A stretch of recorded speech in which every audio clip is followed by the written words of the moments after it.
Kottayam medical college ആശുപത്രിയിൽ കെട്ടിടം തകർന്നു വീണു മരിച്ച തലയോലപ്പറമ്പ് സ്വദേശി ബിന്ദുവിനെ വിട നൽകി നാട്. ബിന്ദുവിന്റെ മൃതദേഹം വീട്ടുവളപ്പിൽ സംസ്കരിച്ചു. വീടിന് സമീപം ഒരുക്കിയ ചിതയ്ക്ക് മകൻ നവനീത് തീ പകർന്നു.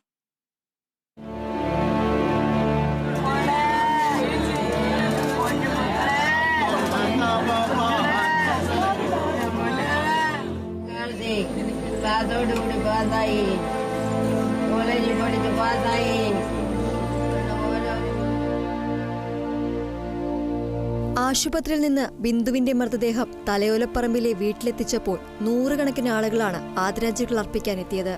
വാർത്തയിൽ കണ്ടും കേട്ടും ബിന്ദുവിനെ അറിഞ്ഞവർ മൃതദേഹത്തിനരികിലിരുന്ന് നെഞ്ചു പൊട്ടിക്കരയുന്ന മക്കളായ നവമിയെയും നവനീതിനെയും കണ്ട് ചുറ്റുമുള്ളവരുടെ കണ്ണുകൾ കലങ്ങി.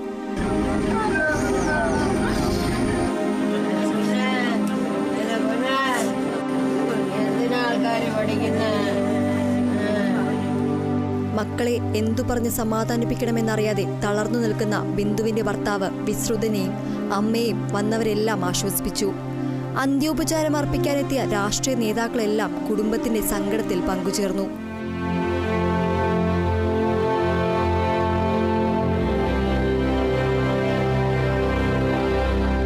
സർക്കാരിനു വേണ്ടി ജില്ലാ കളക്ടർ ജോൺ സാമുവൽ റീത്ത് സമർപ്പിച്ചു. പ്രതിപക്ഷ നേതാവ് VD. Satheesan, Chandy Oommen MLA, BJP. നേതാവ് ശോഭാ സുരേന്ദ്രൻ തുടങ്ങി നിരവധി നേതാക്കൾ അന്ത്യോപചാരം അർപ്പിച്ചു.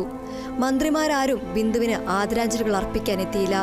പൊതുദർശനത്തിന് ശേഷം 1 മണിയോടെ മൃതദേഹം വീട്ടുവളപ്പിൽ സംസ്കരിച്ചു. വീടിന് സമീപം ഒരുക്കിയ ചിതയ്ക്ക് മകൻ നവനീത് തീ പകർന്നു.